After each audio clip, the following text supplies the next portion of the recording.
நிமிஷம் தள்ளி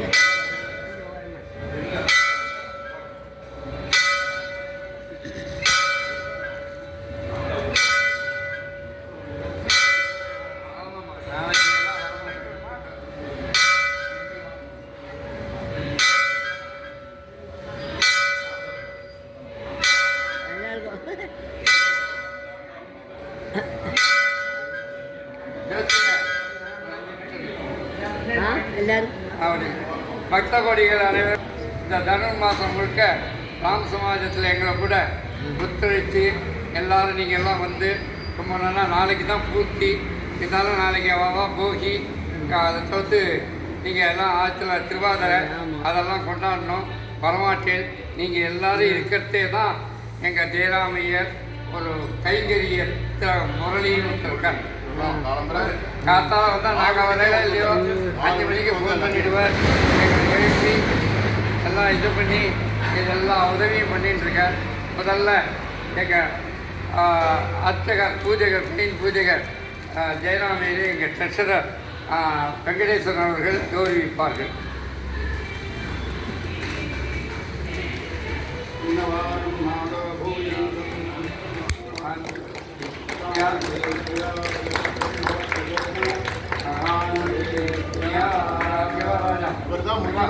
பூஜை நடக்கணும்னா இவர் வரணும்.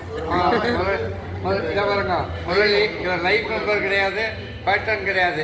இருந்தாலும் ஸ்ரத்தையாக வந்து ரொம்ப வருஷமாக எங்கள் கூட இருந்து இது பண்ணுறேன். ஒரே ஒரு நாள் தான் அவரால் வர முடியல. இன்னொருத்தர் வந்து நமக்கு சுவையான பொங்கலையும் வெண்பொங்கலையும் சக்கரை பொங்கலையும் பண்ணி கொடுத்து மேலும் மேலும் டெய்லி வந்து சாப்பிட்ணுங்கிற ஒரு ஆசையை சொன்ன அவர் வரல. இப்போ சுந்தகுமார்னு பேர். அவர் இந்த வருஷம் தான், போன வருஷம் வேற ஒருத்தர் பண்ணார் ரவின்னு. இந்த வருஷம் அவரை பீட் பண்ணுற அளவில் எல்லாரும் சுவைக்கும்படி ஆஹா பொங்கல் இருக்கா இங்கே ராம் சமாஜ் பொங்கல் ஃபஸ்ட்டு ரொம்ப நல்லா இருக்குது அப்படிங்கிற அளவில் சக்கரை பொங்கலையும் அதுவே எங்களுக்கு தயாரித்து கொடுத்த அவருக்கு அவர் சார்பில் எங்கள் ட்ரெஷரர் வாங்கி அவர்கிட்ட கொடுத்துருவார். நந்தகுமார் டி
ஹலோ ஃப்ரெண்ட்ஸ், எல்லோரும் எப்படி இருக்கீங்க? நல்லா இருக்கீங்களா? இன்றைக்கி மார்கழி மாதத்தோட 28வது நாள் வந்துட்டோம்.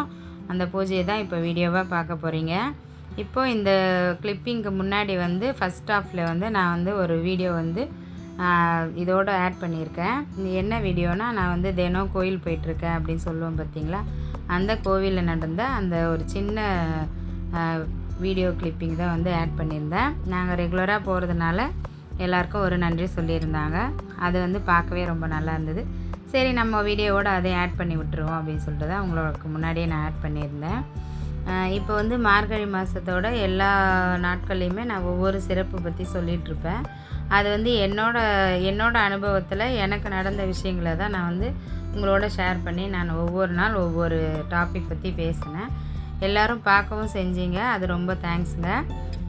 இன்றைக்கி என்ன பார்க்கலான்னா, இந்த மார்கழி மாதத்தில் காலையில் எழுந்திரிச்சி நம்ம வந்து கோலம் போட்டு விளக்கேற்றி ஃபஸ்ட்லேருந்தே சொல்லுவோமே, காலையில் அலாரம் வச்சு எழுந்திரிச்சி எப்போவுமே வருஷம் 12 மாதத்தில் 11 மாதம் நம்ம நல்லா தூங்கியிருப்போம். இந்த ஒரு மாதத்தை மட்டும் நம்ம தூக்கத்தை கொஞ்சம் தள்ளி வச்சு எந்திரிச்சு பூஜை பண்ணலாம் அப்படின்னு சொல்லிட்டு முடிவு பண்ணி நம்ம வந்து ஸ்டார்ட் பண்ணும்போது ரொம்ப கஷ்டமாக இருக்கும். என்னடா நம்ம தான் எழுந்து செய்யணுமா அப்படின்னு கூட தோணும். ஆனால் அது செய்ய தான் நமக்கு வந்து நிறைய பலனை கொடுக்கும். அப்படி கொடுத்தது தான் நான் வந்து ஒவ்வொரு நாளும் ஒவ்வொரு விஷயங்களை உங்களோட நான் ஷேர் பண்ணிக்கிட்டே வந்தேன்.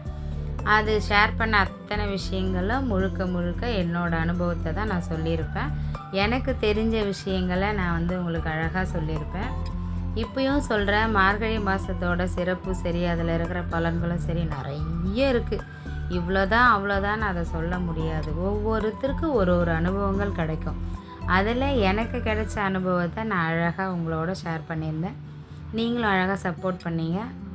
தினம் நான் போடுற கோலத்தையும் பார்த்து, அழகாக நான் விளக்கேற்றுற அந்த ஒரு சின்ன விஷயங்களை நீங்கள் பார்த்து, அதை பார்த்துக்கிட்டே நான் பேசின விஷயங்களை நீங்கள் கேட்டுக்கிட்டே இருந்திருப்பீங்க.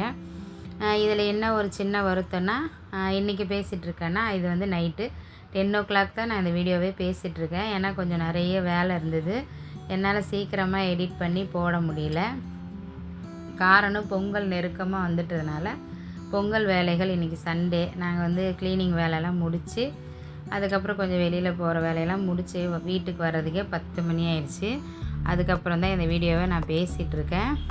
இப்போது என்ன சொல்ல வரேன்னா, இதோட முடிய போகிறது நாளைக்கு வந்து என்னால் வீடியோ அப்லோட் பண்ண முடியுமா என்னன்னு தெரியல. அப்படி இல்லைன்னா பொங்கல் கழித்து ஒரு நாளைக்கு அப்லோட் பண்ணிவிடுவேன். அப்படி டைம் இருந்தாலும் பண்ணலாம். ஏன்னா நாளைக்கு பௌர்ணமி வேறு, திருவாதிரை, அதுவும் வந்து பூஜை பண்ணணும், பௌர்ணமி பூஜையும் பண்ணணும். நான் பௌர்ணமி பூஜையோடு சேர்த்து திருவாதிரை பூஜை பண்ணிடலான் இருக்கேன். ஏன்னா தனித்தனியாக பண்ண முடியாது. போகி பண்டிகை வேறு, வீடெல்லாம் இன்னும் கொஞ்சம் நீட் பண்ண வேண்டியது இருக்கும். அதனால் நாளைக்கு வந்து வீடியோ வந்து வராது. அதையும் எப்படியும் ட்ரை பண்ணுவோம், முயற்சி செஞ்சு முடிஞ்ச வரைக்கும் பண்ணுவோம். அதுக்கப்புறம் கடவுள் கையில் விட்டுடலாம். அதுக்கப்புறம் என்ன சொல்ல வரேன்னா, இப்போது இன்றைக்கி வந்து என்ன சொல்ல வருது, இந்த முடியும் போது வந்து ஒரு வருத்தம் இருக்குது, பெரிய வருத்தம் தான். ஏன்னா இதுக்கப்புறம் மார்கழி மாதத்தோட இத்தனாவது நாள் அப்படின்னு சொல்கிற அந்த வார்த்தை வந்து இதோட 1 வருஷம் ஆகும். இந்த 1 வருஷம் கழித்து தான் நம்ம மறுபடியும் எப்பவும் போல். ஆனால் அடுத்த வருஷமும் மார்கழி மாத பூஜைக்கு போயிட்டு வீடியோவை எடுத்து போட்டுருவேன்ற நம்பிக்கை எனக்கு இருக்குது. பட் அதுக்கப்புறம் என்ன நடக்கும்ன்றது தெரியல. அது வந்து கடவுள் தான் பார்த்து செய்யணும். அப்புறம் இன்றைக்கி வந்து இந்த மார்கழி மாதத்தில் தூக்கத்தை தள்ளி வச்சு நம்ம எந்திரிக்கணும்னு சொல்லியிருந்தோம் பார்த்திங்களா. அது வந்து எதுக்கு சொல்கிறேன்னா, நான் போகிற இடத்துல 75 வயசு, 70 வயசு, 60, 65, அது இதை விட அதிக வயசு உள்ள 93 வயசு ஒரு பெரிய பாட்டி வராங்க. அழகாக நடந்து வராங்க, பூஜையை கலந்துக்கிறாங்க, அந்த ஆர்த்தி பார்க்குறாங்க, பிரசாதம் வாங்கி சாப்பிட்டு அவங்க பாட்டு போயிட்டே இருக்காங்க. அவங்களுக்கு வந்து இந்த காலையில் எந்திரிச்சு வரணும் அப்படின்னு ஏன் தோணியிருக்கோன்னா, அவங்க அந்த 50-60 வயசில் கண்டிப்பாக இந்த பூஜையில் கலந்துட்டுருப்பாங்க. அதனால தான் நம்ம வீட்டில் தூங்கக்கூடாதுன்னு சொல்லி அவங்க எந்திரிச்சு வராங்கன்னு நினைக்கிறேன். எதுக்கு சொல்கிறேன்னா, நமக்கு வயசும் ஆரோக்கியம் இருக்கும் போதே நம்ம கடவுளுக்காக ஏதாவது ஒரு விஷயத்தை தொடர்ந்து செய்யலாம். இந்த 1 மாதன்றது ஒரு பெரிய விஷயந்தான் ஒரு சிலருக்கு அது பெரிய விஷயம் இல்லை. நிறைய பேர் எப்போவுமே காலையில் எந்திரிக்கிறவங்களும் இருப்பாங்க. ஆனால் அந்த தினம் வருஷம் முழுக்க காலையில் 5 மணிக்கு எந்திரிச்சு அவங்கவுங்க வேலைக்கு போகிறவங்களாம் கூட இருப்பாங்க, இல்லைன்னு சொல்ல. ஆனால் மார்கழி மாதத்துக்குன்னு ஒரு சிறப்பு இருக்குது. அதுக்கு ஒரு பெரிய வரலாறும் இருக்குது. நிறைய விஷயங்கள் அதில் அடங்கியிருக்குன்னு சொல்லலாம். அதனால் நம்ம வந்து கடவுளுக்காக அந்த ஒரு மாதம் அந்த பூஜைகளை செய்யும் போது நமக்கு வயசாகும் போது இந்த நினைவுகள்லாம் வந்து நம்ம நினச்சி பார்த்து அந்த அந்த பழக்கம் வந்து நமக்கு வழக்கமாக மாறிடுச்சுன்னா அது இன்னும் கொஞ்சம் சந்தோஷமாக இருக்கும். அதனால் எதுக்கு சொல்கிறேன்னா, ஆரோக்கியம் இருக்கும் போதே நம்ம வந்து இந்த பக்தி பண்ணுறதெல்லாம் பண்ணிடணும். அதுக்கப்புறம் வயசாகிடுச்சுன்னா நம்ம இந்த பக்தி பண்ண முடியாது. இந்த மாதிரி கோவிலுக்கு போகலாம் வரலாம். அந்த கோவிலுக்கு போகணும் வரணுன்ற விஷயமே நம்ம முன்னாடியே அதை நம்மளோட ஏற்படுத்திக்கிட்டால் மட்டும்தான் வயசான காலத்தில் நம்ம போயிட்டு வரணும் அப்படின்னு தோணும். இல்லைன்னா கண்டிப்பாக அது தோணாது. கால் வலிக்குது கை வலிக்குதுன்னு சொல்லிட்டு நம்ம வீட்டுக்குள்ளே இருக்கணும்னு தான் தோணும். அதனால் இந்த பக்தி இந்த காலையில் எந்திரிச்சு பண்ணுற விஷயத்த நிச்சயம் நீங்கள் என்னோடய வீடியோ பார்க்குறவங்கள அத்தனை பேருக்கும் சொல்கிறேன். யாராவது ஒருத்தராவது அடுத்த வருஷம் நீங்கள் மார்கழி மாதம் இந்த பூஜையை செய்யுங்க. பலன் வந்து நிறையவே கிடச்சிருக்கு. அது சொல்லணுன்னா நிறைய வீடியோவில் ஒரு 10-15 வீடியோ எடுத்து சொல்லலாம், இதெல்லாம் எனக்கு நடந்திருக்கு அப்படின்னு. பக்தியை பொறுத்த வரைக்கும் நம்ம நடந்ததை மற்றவங்களுக்கு சொல்லணுன்றதை விட அவங்களுக்கு என்ன தேவையோ அதை தான் நம்ம சொல்லணும். எனக்கு இது நடந்தது அது நடந்தது நம்ம உங்களுக்கு சொன்னால் உங்களுக்கும் அதே போல் நடக்கும்ன்றது வேறு.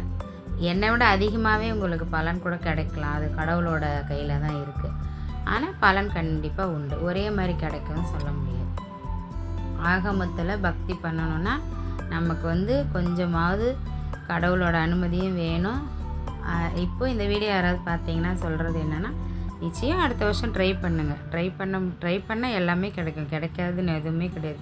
உயிர் மட்டும்தான் போனால் வராது. மற்றபடி எல்லா விஷயங்களும் முயற்சி செஞ்சால் கண்டிப்பாக கிடைக்கும். நம்ம செய்யலைனா கூட யாராவது ஒருத்தர் செஞ்சுட்டு தான் இருப்பாங்க. அதனால் இந்த மார்கழி மாதத்தை கடவுளுக்கான நாளாக மாற்றி நம்மளோட பூஜையை ஸ்டார்ட் பண்ணி நம்ம முடிச்சிட்டோம்னாக்கா பெரிய பிரச்சனைகளாக நமக்கு வரணும்னு இருக்கும். அது வந்து நமக்கு தெரியாது. யாருக்குமே இதுதான் நடக்க போகுதுன்னு யாருக்கும் தெரியாது. ஆனால் சொல்லலாம், கொஞ்சம் ஹெல்ப்பிங்காக சொல்லிக்கலாம், அவ்வளோதான். அந்த மாதிரி தான் நான் சொல்கிறேன். இந்த பூஜையெல்லாம் பண்ணும்போது நமக்கு இந்த ஒரு வருஷத்தில் ஏதாவது வரணும்னு இருந்தால் அது சின்னதாக மாறிடும், பெரிய பிரச்சனையாக வராது. கண்டிப்பாக அது உண்மை. அது மட்டும் நான் அடித்து சொல்லுவேன். ஏன்னா கண்டிப்பாக இந்த பூஜையெல்லாம் பண்ணும்போது எப்படி கடவுள் நமக்கு அவ்வளோ பெரிய பிரச்சனை இழுத்து விடமாட்டார். மனுஷங்க தான் வந்து நம்ம செய்கிற உதவியை மறந்துடுவாங்க. கண்டிப்பாக மறந்துடுறாங்க. அது காலத்தின் கையில் தான் இருக்குது, அவங்களுக்கு ஞாபகம் வச்சுக்க விடாமல் பண்ணுறது. ஆனால் நான் என்ன சொல்லேன்னா, கடவுள் ஒருபோதும் மறக்க மாட்டார். நம்ம என்ன பக்தி பண்ணாலும் அதை ஏற்றுக்கிட்டு அதுக்குரிய பலன் அவர் கொடுத்துடுவார். எதுவும் பெண்டிங் ஒர்க் வச்சுக்க மாட்டார். அதனால் தைரியமாக நீங்கள் அடுத்த வருஷம் மார்கழி மாதம் கண்டிப்பாக பூஜை பண்ணுங்கள். நாளைக்கு திருவாதிரை வருது. அந்த திருவாதிரை களி கிண்டுவாங்க பார்த்தீங்களா, அதை செய்யுங்க. என்ன வருதோ அந்த மாதிரி செஞ்சு வைங்க. கண்டிப்பாக சிவபெருமானுக்கு பிடிக்கும். எந்த கடவுளும் முழுசாக இப்படி தான் செய்யணும் அப்படி தான் செய்யணும்னு சொல்லலை. நமக்கு என்ன வருதோ அதை செஞ்சு வச்சா நிச்சயம் வருவார். எப்படி ஒரு கிருஷ்ணர் வந்து கொஞ்சோண்டு வெண்ணெய் வச்சா ஓடி வந்துடுவார் வீட்டுக்கு கிருஷ்ண ஜெயந்தி அன்னைக்கு, அந்த மாதிரி நம்ம கொஞ்சமாக களி என்ன வகையில் செஞ்சு வச்சுருந்தாலும் அந்த கடவுள் வந்து கண்டிப்பாக நம்ம வீட்டுக்கு வந்து சாப்பிட்டு போவார். ஆனால் நான் தான் என்ன செய்கிறதுன்னு தெரியல. காலையில் செய்ய முடியுமா இல்லை ஈவினிங் செய்ய முடியுமான்னு தெரியல. ஆனால் கண்டிப்பாக செஞ்சுடுவேன். அப்புறம் நாளைக்கு நடராஜர் தரிசனமும் போய் பார்த்துட்டு வந்துடுங்க. அது ரொம்ப முக்கியம். கோவிலுக்கு சிவன் கோவிலுக்கு போயிட்டு வந்துடுங்க. நம்ம ஒவ்வொரு நாளும் இந்த விசேஷ நாட்களில் கோவிலில் போய் ஒரு அட்டண்டன்ஸை போட்டோன்னு வச்சுக்கோங்களேன், கண்டிப்பாக நமக்கு ஏதாவது ஒரு வகையில் பலன் வந்துடும். அப்படி தான் நானும் ஃபாலோ பண்ணிகிட்ருக்கேன். நாளைக்கு காலையில் கோயில் போயிட்டு வந்துடணும். நாளைக்கு வந்து வீடியோ போட முடியுமா என்னன்னு தெரியல, பார்க்கணும். ஓகேங்க, இது வரைக்கும் என்னோடய வீடியோ பார்த்தவங்க அத்தனை பேருக்கும் ரொம்ப ரொம்ப நன்றி. அப்புறம் எல்லாருக்கும் ஹாப்பி பொங்கல். இந்த வாட்டி வந்து தொடர்ந்து லீவ் கொடுத்துருக்காங்க.